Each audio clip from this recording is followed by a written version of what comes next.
El primero, desarrollar infraestructura portuaria de primer orden. Se está haciendo en el Perú. Este primer desafío está en camino. Está haciéndose Chancay, está Callao modernizándose con más inversiones, DP World y APM. También Matarani tiene un proyecto de inversión muy importante de ampliar 2 muelles más. O sea, eso, el tener infraestructura portuaria de primer orden global está en camino. Tenemos los 3 operadores más grandes del mundo en puertos en el Perú: DP World, APM y COSCO. Entonces, bueno, faltaría por ahí Hutchison, pero en realidad tener 3 es un lujo acá en el Perú, ¿no? Segundo, lo que le mencioné, atraer inversiones en tecnología que hagan que lo que producimos tenga un valor agregado mayor. O sea, que no exportemos litio, exportemos baterías eléctricas. Ahora que a nivel global se está transformando la motoricidad a nivel mundial en vehículos eléctricos. Tenemos el material, ¿por qué exportar el litio en granel y por qué no transformar acá y exportar baterías? ¿O por qué no ensamblar los vehículos eléctricos acá? ¿Por qué no si tenemos el cobre acá, por qué no exportar transformadores de acá? Yo tengo un caso de Ripley acá. Nosotros en la subestación hemos instalado 2 transformadores de cada uno de 25 megas. Cada transformador es casi un edificio de 2 pisos. Los transformadores son de marca americana, General Electric, pero hechos en Shanghai, estoy seguro con el 70% del cobre peruano. Entonces, tenemos que hacer de que esas empresas de tecnología vengan al Perú y nos incorporemos a la cadena globales de valor. Y para eso hay que crear un régimen tributario. No se ha satanizado mucho el tema de zonas económicas como que es una zona franca. No es una zona franca, es una zona donde se da un sistema de atracción de inversión en régimen tributario como similar al que se creó en el Perú para la agroindustria, que nos ha generado tanto. Entonces estamos hablando de cobrar en los primeros 10 años entre el 18 y 20% de impuesto a la renta, no el 30% que se cobra en el Perú. Colombia ha hecho eso y ya ha traído empresas de transformación, México igual, Panamá igual. Estamos fuera del marco de los países del Asia Pacífico. Felizmente que el Ministerio de Economía y el Ministerio de Comercio ya lo anunciaron, que esperamos en 30 días, entre Callao y Chancay generarían una zona para crear zonas económicas especiales para atraer inversiones, ¿no? ¿Cuál es el beneficio de la zona? Aparte del crecimiento económico, todo, algo que para mí es fundamental, el crecimiento del capital humano. Porque esas empresas transfieren conocimiento y tecnología a los peruanos y les permite incrementar la calidad del capital humano, que para mí es lo más importante. En Costa Rica, por ejemplo, han hecho una transformación del capital humano. Las empresas americanas han puesto en la zona de Coyol todas las grandes farmacéuticas y ahí se produce los catéteres que usamos para el cerebro, para el corazón. Está Pfizer, Abbott, Johnson Johnson en Costa Rica, en la zona económica, exportando a 74 países del mundo los catéteres. Y también en Costa Rica está Intel, se ha instalado Intel, que produce los chips para todas las computadoras del mundo. Entonces, en Colombia igual, en México, en Panamá, y me alegra mucho saber que el Perú ya tomó la decisión política de impulsar esto, porque tenemos ya ofertas de empresas globales de venirse a Perú, porque el Perú tiene una ventaja importante, tiene tratado de libre comercio con todo el mundo y tiene los recursos acá. Entonces ese recurso no tendría que atravesar todo el Pacífico, sino se podría transformar acá y salir con valor agregado. Entonces hay un ahorro también en la cadena de valor, ¿no? El tercer punto es que realmente el gobierno tiene que pensar en crear clúster a través de la conectividad. Crear un clúster central entre Callao, Chancay y Pisco como terminales, con la zona logística, porque hay un parque industrial en Ancón, un parque también, Callao ha desarrollado sus parques industriales en Pachacamac, en Lurín, o sea, tenemos que estar integrados a través de una buena conectividad para generar un clúster logístico central que le dé valor al comercio intraportuario. Y ahí felizmente venimos trabajando con el MTC y se han impulsado una serie de proyectos para lograr una máxima conectividad entre Chancay, Callao y la zona sur. Ojalá que esto pueda avanzar, porque esto es lo que funciona en todo el mundo, ¿no? Y también, de manera similar, crear un clúster en el norte, porque tenemos a Salaberry, Paita y Chimbote, y otro clúster en el sur, haciendo que estos puertos se integren realmente con una adecuada conectividad. Así funciona en el mundo, se crean clústeres portuarios logísticos para abaratar costos. Y el cuarto punto, y acá termino, lograr la interconectividad, la interconexión con Brasil, ¿no? Hay muchas razones. Brasil es la novena o décima economía del mundo, sigue creciendo, este año va a crecer 3.4 y está encaminado a ser una de las potencias globales, y exportan mucho, casi el 35% de su producción en Brasil va al Asia y de manera particular a China. Y ellos, para llevar su carga a China, se demoran entre 50 y 55 días. Hacerlo a través del Perú le va a demandar entre 30 y 35 días. O sea, hay un ahorro importante. Y tenemos ya diseñadas de hace muchos años los 3 ejes de conectividad. Por el norte, irse al norte a través del eje, la hidrovía, que felizmente el Ministerio de Comercio ha empezado a impulsarlo nuevamente. Tenemos a nivel de prefactibilidad, aprobado por los 3 gobiernos, el tren que une Pucallpa con Cruzeiro do Sul. Faltan 200 y pico de kilómetros nada más para poder unirlo. Y esto que lo vemos más de corto plazo, el IRSA Sur. Tenemos actualmente en el Perú una delegación del gobierno brasilero y de empresarios brasileños muy fuertes de los estados de Acre, Rondônia y Mato Grosso, que son grandes exportadores hacia el Asia y que estamos conversando para empezar junto con el concesionario de IRSA, porque podrían traer sus productos hacia el Asia, hacia Matarani o San Juan o Hilo, de ahí hacer transbordo a Chancay. Ellos se ahorrarían un promedio de 15 días de flete. Entonces, ¿eso qué valor tiene? A lo largo de esa ruta se generan cadenas económicas por parte de los peruanos, centros logísticos, centros de frío, o sea, eso que siempre hemos hablado de que nuestro Perú está desintegrado. La conectividad con Brasil puede ser un motor para integrar, por ejemplo, integrar la gran riqueza forestal que tenemos en la Amazonía, la gran riqueza hídrica, integrarnos realmente como país, ¿no? Entonces, esa es una ventaja que podría también lograr una buena conectividad con Brasil, ¿no? Y bueno, creo que va a haber muy buenas noticias pronto. Se van a firmar acuerdos con los estados estos de Brasil, con el gobierno brasilero y con los empresarios que están muy motivados. Han estado el día de ayer, hoy y mañana van el gobernador de Rondônia, de Acre, el embajador de Brasil, todo a ver el puerto de Chancay y empezar a bosquejar algunos memorandos de entendimiento para que puedan empezar a exportar por el Perú. Y eso es todo. Eso es el puerto. Aspiramos a ser un hub como país, un hub logístico, industrial y tecnológico para la costa del Pacífico de Sudamérica. Tenemos todas las condiciones para hacerlo. Somos un país riquísimo realmente. Los mismos visitantes nos dicen: oye, ustedes tienen recursos naturales, tienen un clima bendecido, tienen una productividad agrícola importante, tienen gente muy pujante, falta políticas claras y un liderazgo político fuerte y estabilidad jurídica. Si logramos esas dos cosas, yo creo que el Perú puede realmente desarrollarse como aspiramos todos los peruanos, ¿no? Tenemos que creérnoslas, que sí podemos. Muchas gracias.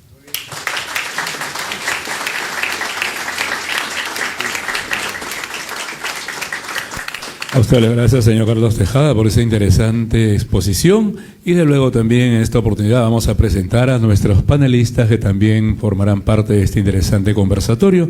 Y lo vamos a iniciar entonces con la presentación del embajador Manuel Augusto de Cosío Kluber, para quien también pedimos fuertes palmas.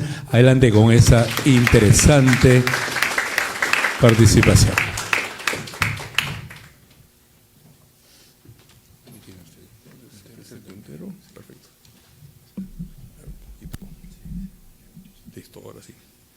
Muy buenas noches a todos. Señor Olmos, gracias por la invitación, al Club Tacna que nos acoge. Almirante Tejada, un gusto escuchar su brillante exposición. Pablo Maurto, canciller, ex jefe, amigo. Muy buenas noches a todos, alumnos de la Academia Diplomática, bienvenidos. Son parte de mi curso en la Academia, así que si no van el examen bien, ya saben qué pasa. Bueno, bromas aparte.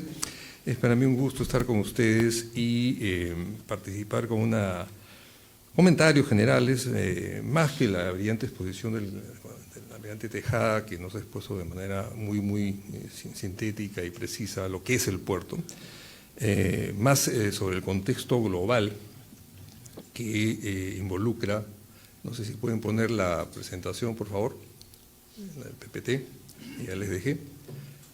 Sobre el contexto global, ¿no?, del puerto de Chancay. Estuve tentado de subtitular esta presentación como la geografía del comercio marítimo mundial, ¿no? Pero lo dejé con el contexto global.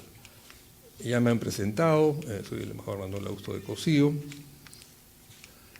y la presentación de hoy día la voy a dividir en 3 secciones: la importancia del comercio mundial, pasado y presente de las rutas marítimas, que es importante para nuestra proyección futura, y el tercer punto, el Perú y el comercio mundial, ¿no?, que es el contexto global general en el cual nos vamos a desenvolver de manera precisa una vez que el 2024 esté concluida la primera etapa del puerto de Chancay. Con respecto al primer punto, podemos decir que el comercio mundial es la savia, por así decirlo, del comercio mundial a nivel general. Aquí hay un poco. El comercio mundial es calificado, ¿no?, en líneas generales y por diversos organismos internacionales, ¿no?, como el alma del comercio mundial, ¿no? El transporte marítimo sigue siendo el núcleo central del comercio mundial y predomina a nivel global, ¿no? En ese sentido representa más del 80% del comercio global. El comercio por vía aérea es menor, el comercio por vía terrestre es circunstancialmente un poco mayor que el aéreo, pero mucho menor que el marítimo. En ese sentido, pues, el comercio mundial marítimo es la esencia del comercio global actual. En los últimos decenios, el transporte marítimo ha experimentado, ¿no?, como digo aquí, importantes transformaciones, expansión importante. Esto lo dice la OMC, un informe del año 2021.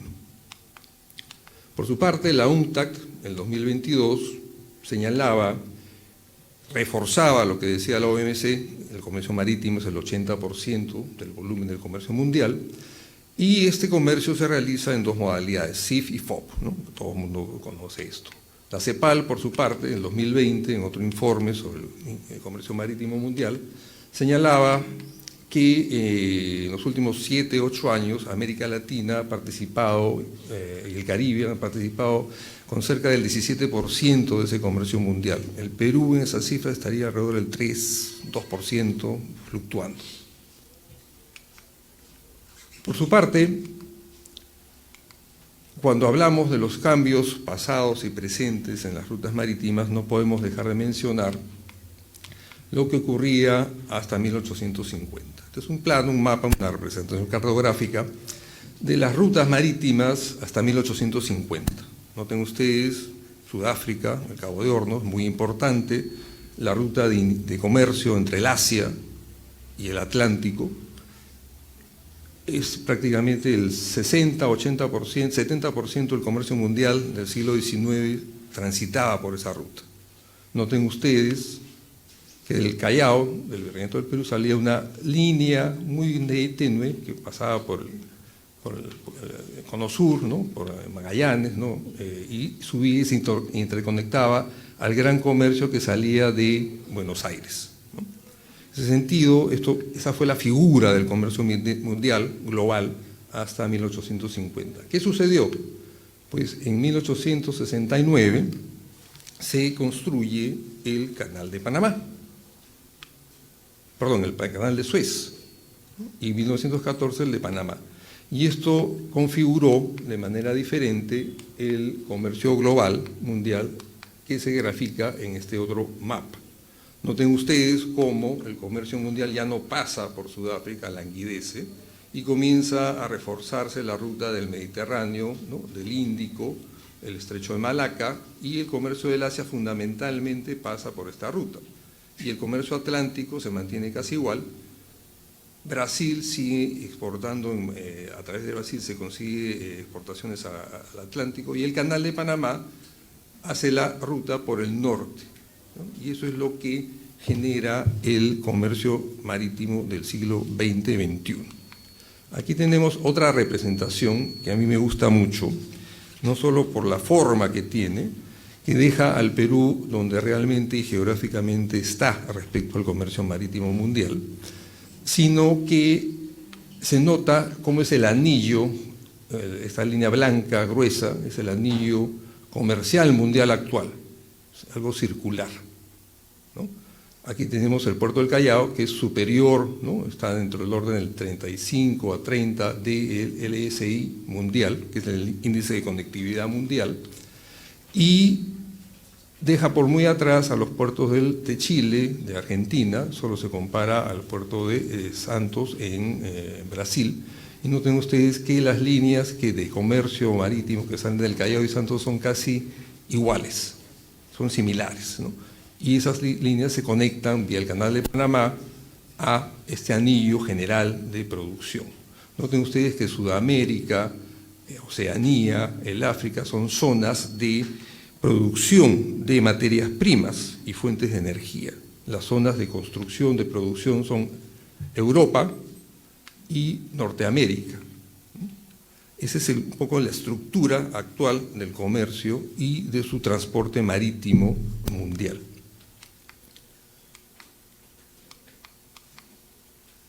Y aquí presento dos aspectos, ¿no? Que quiero comentar a futuro, ¿no? Las nuevas rutas de comercio, si el cambio climático, el calentamiento global, derriten finalmente los polos. Se abre una ruta importante en el Ártico, y noten ustedes la diferencia de la ruta tradicional por Suez, ¿no?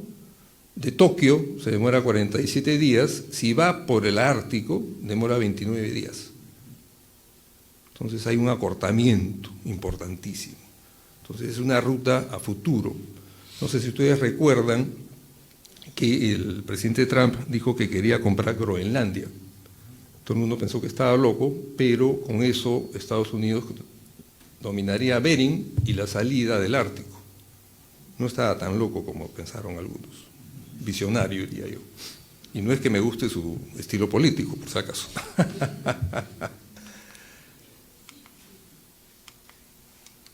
El Perú y el comercio marítimo mundial.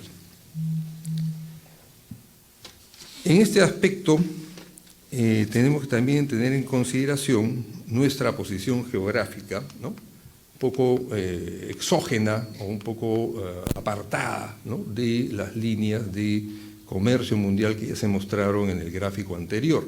Entonces un mapa, ¿no? Centrado en el Pacífico, dado vuelta, para significar justamente esa distancia que tiene el Perú respecto a los mercados asiáticos, del Asia-Pacífico en general.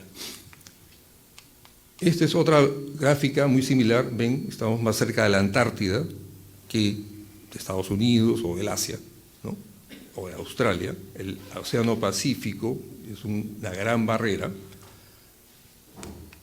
Y el Perú, como ubicación central, ¿no? Está alejado prácticamente de todo el mundo, ¿no? Y la única forma de conectarnos directamente es a través del mar.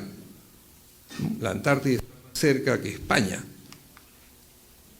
Se tiene mayor comunicación marítima con Estados Unidos que con Europa, por la posición geográfica que tenemos cercana a la Antártida, al Polo Sur.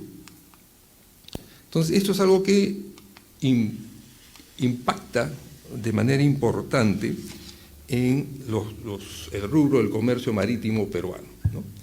La conectividad marítima es un índice, un indicador clave para evaluar la competitividad del Perú, ya que determina en qué medida los países se encuentran conectados a las redes globales de transporte marítimo, ¿no? Es un índice de Naciones Unidas, de la UNCTAD, ¿no?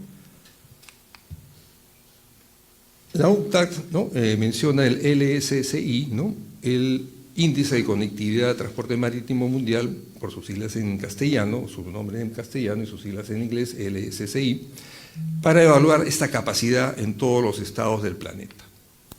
Actualmente, en el segundo trimestre del 2023, el primer lugar se encuentra China, en este índice, que tiene 177.67, ¿no? Sobrepasa los 100 puntos de conectividad. Luego siguen Corea del Sur, Singapur, Malasia y en quinto lugar Estados Unidos con 97.98 puntos en el índice de Naciones Unidas. El Perú, ¿no? En ese índice, al 2023, teníamos 41.45%, ¿no? Y Chile tiene 40.29%. Si se añade Chancay a este índice, pues el Perú podría llegar fácilmente a los 60 puntos, quizás 70, ¿no? Con lo cual subiríamos en competitividad y conectividad marítima en el comercio mundial de manera importante, fundamental, sólida, ¿no?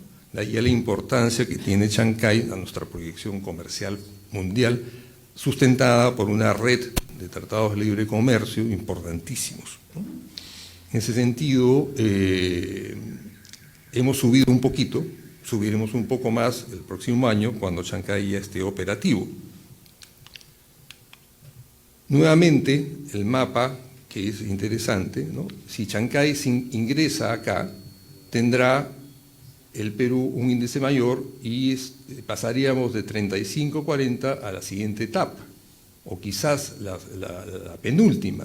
Quizás poniéndonos más adelante, cuando se completen los puestos de Salaberry, de Paita, los hubs, ¿no? Que mencionó el almirante, podríamos estar al nivel de Europa, ¿no? Actualmente Alemania, España, los puertos de Rotterdam, Holanda, tienen niveles de conectividad del orden del 60, 70, 80%. Recuerden ustedes que Estados Unidos, gran importante miembro del comercio mundial marítimo, tiene 97%. ¿No? Entonces el Perú podría subir bastante en ese índice de competitividad al entrar en operación Chancay, y de ahí la importancia geográfica, geopolítica de este hecho, geoeconómica también. De acuerdo con la CEPAL, ¿no? El 2021, las perspectivas del comercio marítimo en América Latina y el Caribe son de una recuperación que aún no logra alcanzar a toda la región. Esto podría revertirse con la operatividad, la puesta en operaciones, la puesta en marcha de Chancay. Este es un mapa de la CEPAL, donde se muestran la importancia de todos los puertos en América, ¿no? Tienen aquí el puerto de Santos, que es nuestro principal competidor en el Atlántico. Añadiendo Chancay, podríamos estar al mismo nivel que Santos y superando a Chile bastante con los dos puertos que tiene de Valparaíso y San Antonio, ¿no? Y estar equiparados con Balboa, ¿no? Puerto Colón, Manzanillo y los puertos más arriba hacia el norte. Entonces nos convierte pues, en un hub, ¿no? Logístico, un clúster, como decía el almirante, importante no solamente para el Pacífico Sur, sino para toda la región del Asia-Pacífico. Esto ya lo mencionó el almirante de manera mucho mejor que yo, le agradezco muchísimo el adelanto. Entonces, al entrar en operatividad el puerto de Chancay, se convertirá en un terminal que definitivamente mejorará notablemente la posición internacional del comercio marítimo peruano, en ese índice del LSCI, ¿no? Podemos pasar, como les dije, de 42 en que estamos actualmente, sin Chancay, podríamos eventualmente llegar hasta 60, quizás 70, dependiendo de cómo se estructure el puerto con las infraestructuras que tienen que acompañar, tanto en tierra como en mar, esta conectividad. Eso es, desde el punto de vista netamente geoeconómico, importante. El puerto, a su vez, va a maximizar nuestra privilegiada posición geográfica, geopolítica en el Pacífico Sur, como un pivote geopolítico regional capaz de articularse no solamente con las áreas de intercambios, ¿no?, del Asia-Pacífico, sino también con los océanos Atlántico e Índico, ¿no? Eso es fundamental para nuestra proyección. Pensemos en el TLC que se está negociando actualmente con la India, que se abre otro gran mercado, ¿no? No competitivo, pero sí suplementario al de China, ¿no? Desde esta perspectiva, y desde la perspectiva de la política exterior de nuestro país, del Perú, resulta pues importante para los intereses nacionales de carácter estratégicos poder establecer como un factor de aceleración económica y comercial, así como un polo internacional de atracción de inversiones, como las que mencionó el almirante en su exposición. Eso es de manera sustantiva importante para nuestro Estado, para nuestra proyección externa. Sin embargo, es preciso tener en cuenta también, ¿no?, que existen, frente a estas alentadoras perspectivas, temas que tienen que hacerse realidad. Que si el Perú logra integrar de manera eficaz, eficiente, diría yo, los espacios de influencia potencial, el hinterland en términos geopolíticos, ¿no?, del Perú con el terminal portuario, mediante una nutrida infraestructura logística, de transporte y de comunicaciones, entre otras que podemos añadir, ¿no?, que haga posible los intercambios intrarregionales desde y hacia el terminal, no solamente peruanos, ¿no?, sino también, como se mencionaba, del Brasil y otros puertos del Pacífico Sur, ¿no? En ese sentido, lo que tenemos que lograr fundamentalmente es eso, ¿no? Porque de otro modo se corre el riesgo que el puerto de Chancay no esté a la altura de las expectativas que le estamos adjudicando actualmente, relativas a su contribución al desarrollo del país, ¿no?, y termine siendo un poco más que un enclave limitado a servir de plataforma de distribución al comercio chino, Asia-Pacífico, sin mayor conexión con el Perú. Hay muchas brechas de infraestructura que el Perú debe cubrir. Por ejemplo, traer una tonelada de café de Amazonas al puerto de Chancay se mejoraría si las carreteras son mucho mejores, tienen el mismo nivel que la Transoceánica Sur, por ejemplo, ¿no? Eso abataría costos. Entonces hay mucha tarea que el Perú como Estado, como nación, tiene que hacer para que este puerto sirva realmente al desarrollo del Perú. Entonces, por eso es que podemos concluir, ¿no?, ya como resumen final de esta coda, este comentario, lo que mencionó el almirante, que la inauguración del puerto de Chancay, efectivamente, ¿no?, en el 2024, presenta retos y desafíos importantes, fundamentales para el Perú, que debe aprovechar, ¿no?, con la finalidad de maximizar su posición comercial y geopolítica, no solamente en el Pacífico Sur, sino en el contexto global más amplio del Asia-Pacífico, del Indo-Pacífico, y de ese anillo de comercio mundial que representa el 80% del comercio global, ¿no? De esa manera, pues, Chancay se convierte en un eje fundamental, ¿no?, a futuro, inmediato, felizmente, de esa potencialidad que podemos tener. Bueno, con esto terminaría mis comentarios y le daría el paso a mi jefe, al embajador Mauricio.